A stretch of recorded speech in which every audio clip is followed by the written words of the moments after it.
I smashed Azazel's idol.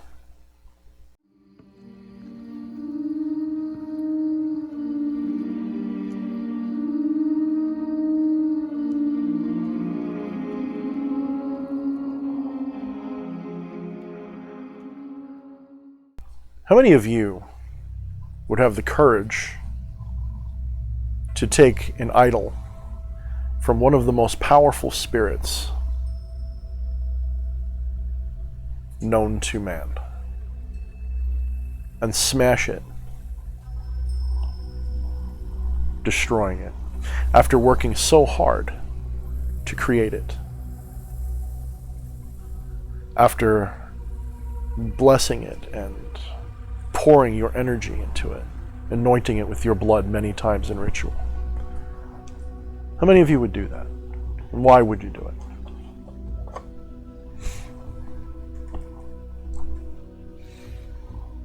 Some of you will see this and say, what a tragedy, what an offense. What an offense you have done to Azazel.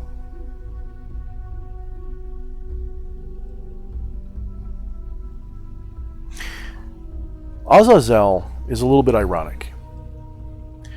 He is a spirit which, according to legend, taught humanity adornment, makeup, jewelry, the painting of the face, especially for women, to make them more attractive to men.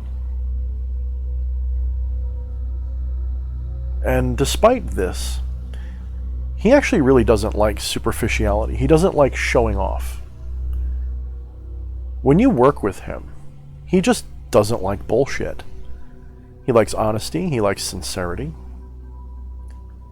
And he doesn't like when you take his name or work in vain.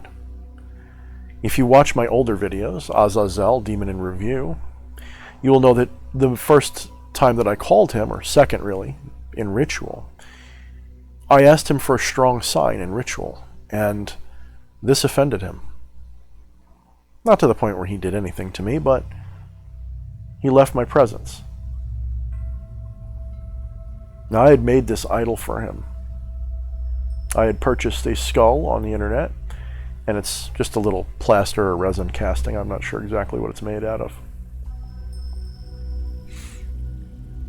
And I painted it with what you see. I was very proud of it. I still am. I think it was really good looking. It was one of my favorite idols, to be honest with you. And that's the point. That idol was not in his honor. The idol was in my honor.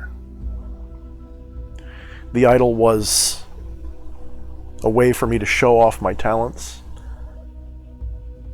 And although, in many ways, when I did it, I truly believed I was doing it for him, it really was for my own edification. Now, is that really so bad? No. Not normally.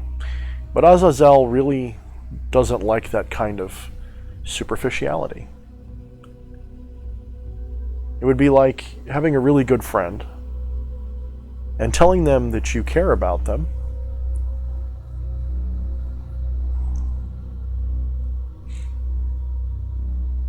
telling them that you got them a present, but really you got them that present because it's something you wanted and you know they're going to give it back to you.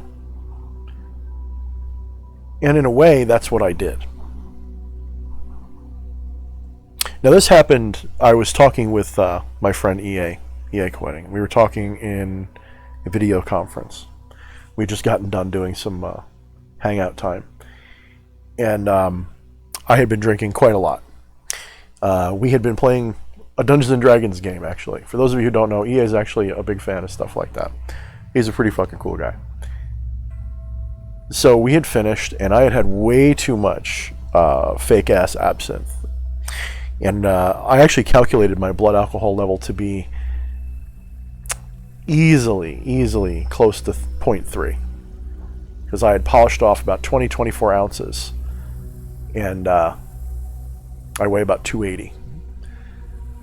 Plus I had some rum. So I had enough that would have, at a normal weight, would have killed the average person, because that's what I can do.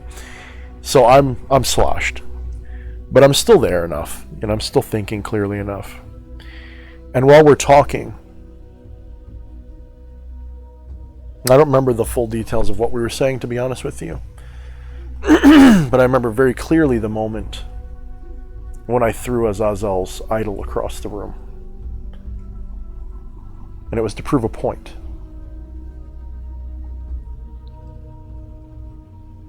It was to prove a point about materiality. It was to prove a point about non-attachment. But really, it was an impulse from Azazel. Azazel often is abrupt.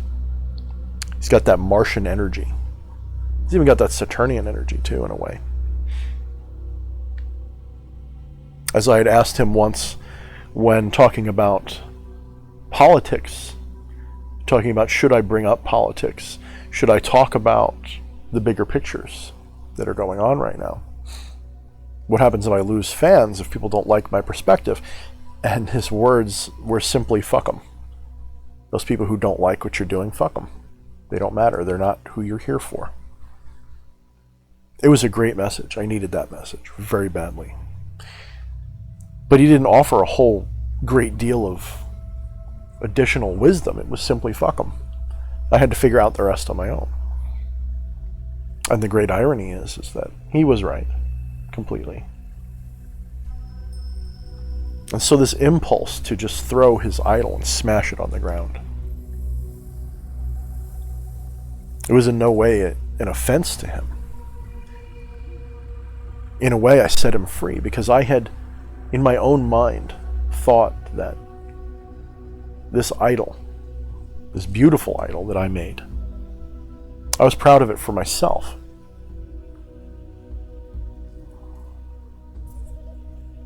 It wasn't really about him. And, admittedly, I'm still doing it. By doing this video even, I'm still doing it. But I know better now. And when I smashed it, I apologized to him. He said, do not apologize. It was my idea.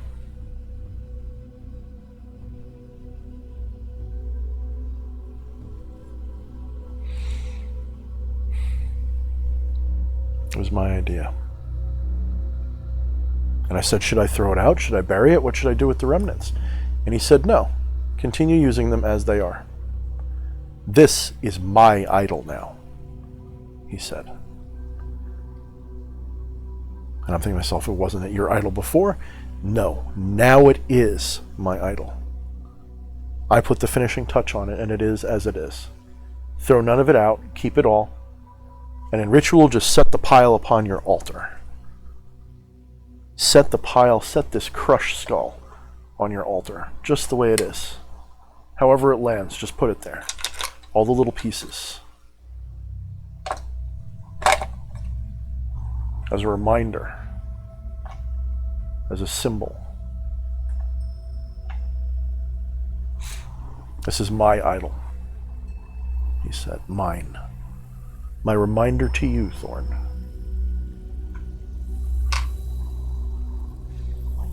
Because he knows quite well that as I have gotten more and more successful in what I'm doing, as I've become more and more well-known, as I have achieved more and more,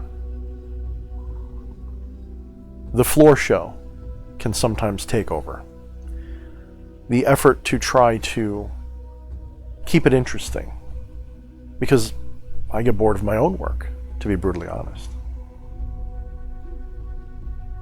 The urge to make it beautiful and keep it beautiful, while not a bad idea, can take over.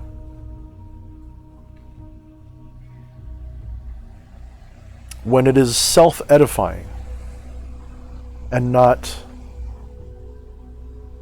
inspiring, not meaningful, when it is not actually creating a change that you need, when the artistry and the showmanship are there only to stroke your own ego, Every once in a while, you have to smash what you've created.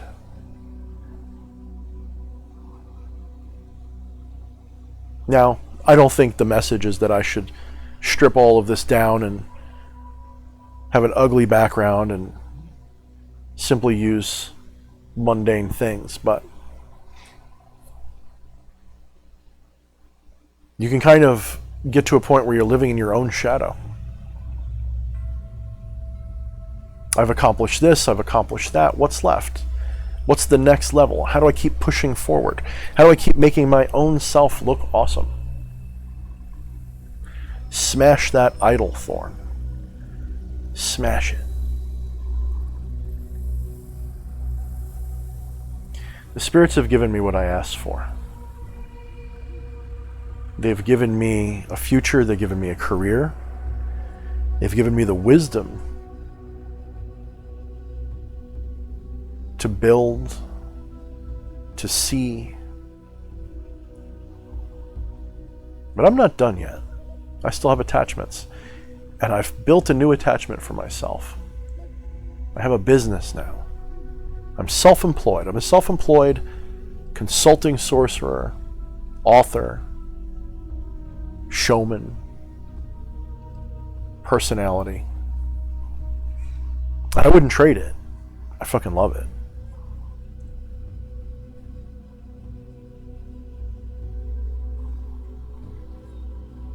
I wouldn't trade any of it. But you know, every once in a while you get a bad day. You look at your sale numbers and you go, oh crap, how am I going to pay rent next month? Book sales are down. Yeah, I know the virus is going on and all the things with political nonsense is going on and the economy's tanking for everybody, and you know why. You know all about it. You know it's not going to be solved right now. You could always get a little part-time job if you had to. But you get attached, you know? You don't want to do that. You don't want to be that guy. Superficiality. Azazel does not like superficiality.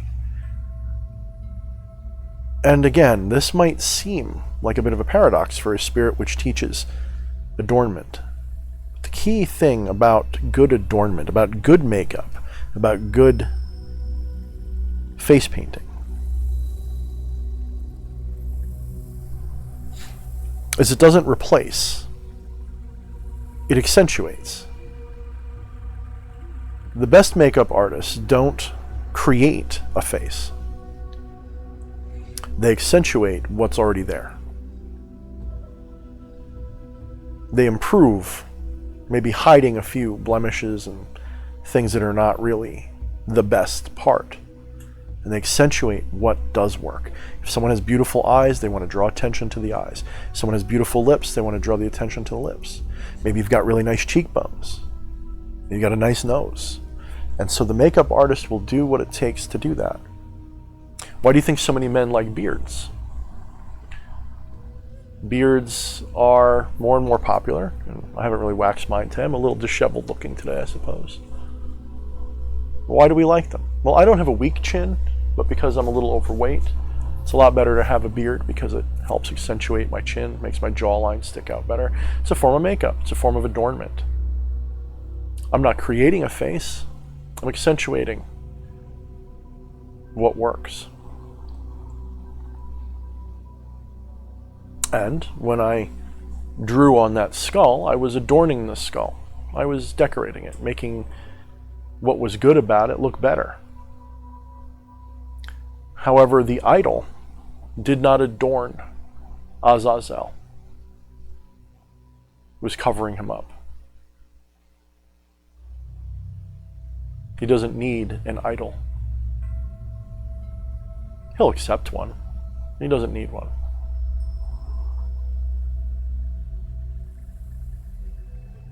You have to know me, Thorne, not my idol. Who am I behind the mask?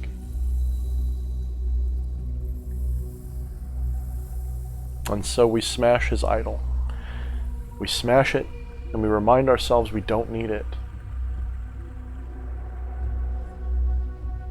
and in so doing it became his. This idol is now truly Azazel's, and no one else's. And in many ways, although there's a little piece of regret, I do wonder if I hadn't been drinking, would I have been willing to do it? Probably not. I wouldn't have given in to that impulse for sure. But the impulse wasn't one of anger or rage or disgust. It was, I knew when I did it, I was trying to prove a point.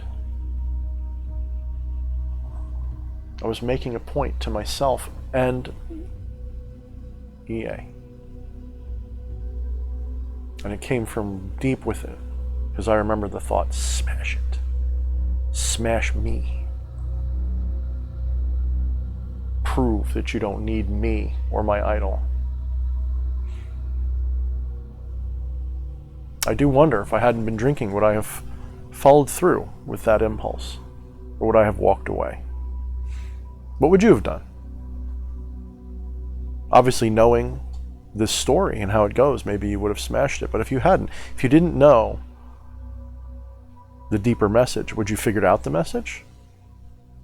Would you have figured anything out? Would you have simply, oops, what an accident, let me find a way to make it up to Azazel? I guess I have to buy a new one.